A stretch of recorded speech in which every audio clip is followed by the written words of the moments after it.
Hello everyone. Many people show interest in women's sexual happiness.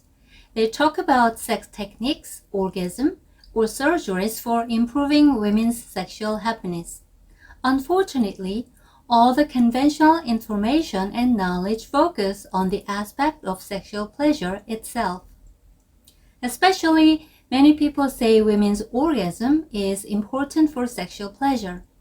They argue that orgasm lets women experience the utmost pleasure in sexual actions, and every woman has to make effort to reach orgasm. They think women must have interest in sexual pleasure and be active and be leading in sexual actions. Women who do not pursue sexual pleasure and sexual happiness are considered to be passive in their life and old-fashioned. They think that the world of sexual pleasure is so good that women who do not pursue sexual pleasure are wasting their life. Of course, it is women themselves who must be the major agents in sexual actions to be in accordance with the operational mechanism of human mind and zest mind. Also, it is absolutely true that sexual happiness reinforces happiness in my mind. However, sexual happiness is not a necessary condition for happiness in my mind. Conventional concept of sexuality puts men at the center instead of women. Man-centered sexuality focuses on pleasurable sensations on sensory organs. All the concepts that focus on physical aspects such as orgasm, ejaculation, and sex techniques are considered as man-centered concepts of sexuality.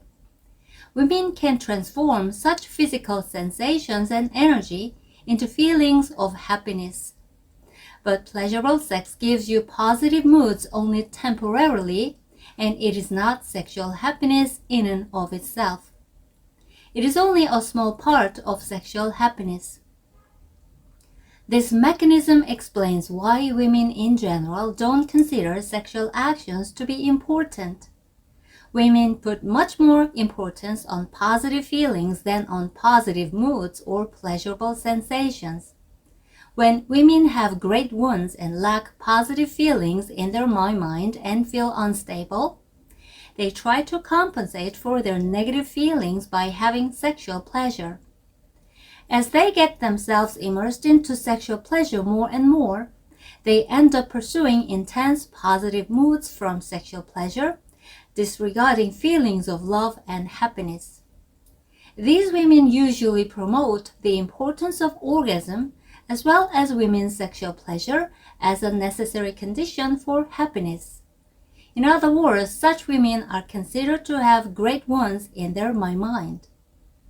When women feel happy and comfortable with stable psychology, they don't think much about having sex or sexual pleasure. Women's zest mind is activated when women have wounds to be treated. Zest mind doesn't have to be activated when women have comfort and happiness. Women who do not show much interest in having sex are not necessarily passive, conservative, or boring people. It is also true that women can generate even greater happiness when they activate sexuality with woman-centeredness on top of the existing comfort and happiness. Woman-centered sex doesn't mean that women have to lead men in having sex or pursue their own sexual pleasure for positive moods. It means that sexual actions should focus on women's feelings instead of pleasurable sensations on sensory organs. Woman-centered sexual actions give greater happiness to both men and women than men-centered sexual actions. People who promote the importance of women's orgasm and sex techniques don't seem to understand the underlying mechanism of human sexuality. Every human being likes the pleasurable sensations and orgasm from having sex, but women don't have to deliberately try to reach orgasm every time they have sex to feel happy. Adopting the concept of woman-centered sexuality will naturally lead to sexual pleasure. Women can live happily without having sex if they don't want to have sex. They can live happily without having a man partner. Happiness is not related with having sex at all. Women can generate great happiness through having sex if they activate sexuality in the right way, and they can live happily without having sex at all. Please remember that sexual actions are means, but not ends.